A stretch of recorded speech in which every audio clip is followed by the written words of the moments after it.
The ground testing of the newly developed Solid Booster Stage SS-1 for the new launch vehicle of ISRO, that is, the Small Satellite Launch Vehicle SSLV, was carried out yesterday, March 14, 2022 at Satish Dhawan Space Center, Sriharikota at 12:05 hours.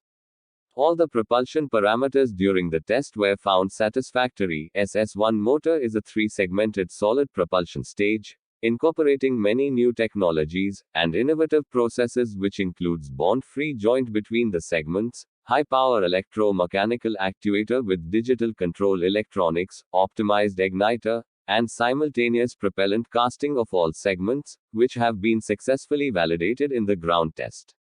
The successful test of Solid Booster Stage has given sufficient confidence to proceed with the first developmental flight of SSLV, that is the SSLV-D1, which is scheduled in May 2022. The Zoria Mishproek plant in Ukraine fell under the bombing and received serious damage as a result of the fresh attack by the Russian forces.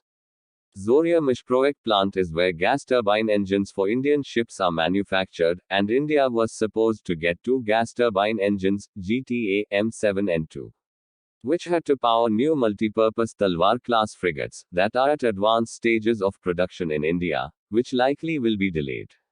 Earlier this year, Zoria Mishproek supplied M7N2 gas turbine engines to India that were later handed over to Russia for installation on Admiral Grigorovich type frigates.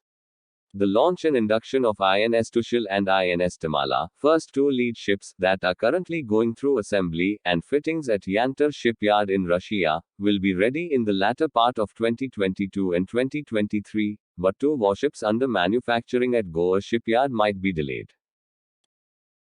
The Army has cleared the Dhanush after a successful firing demonstration on March 8. The first 12 guns, manufactured indigenously by AWA, is likely to arrive in May or June, and another 6 to 8 probably in July, to ensure the first Dhanush regiment is in place. The transfer of technology from Bofors allowed the manufacture of 414 howitzers, but after considerable delays, an order of 114 came through. The Ministry of Defense have said that the proposal for acquisition of 5 fleet support vessels is in advanced stage.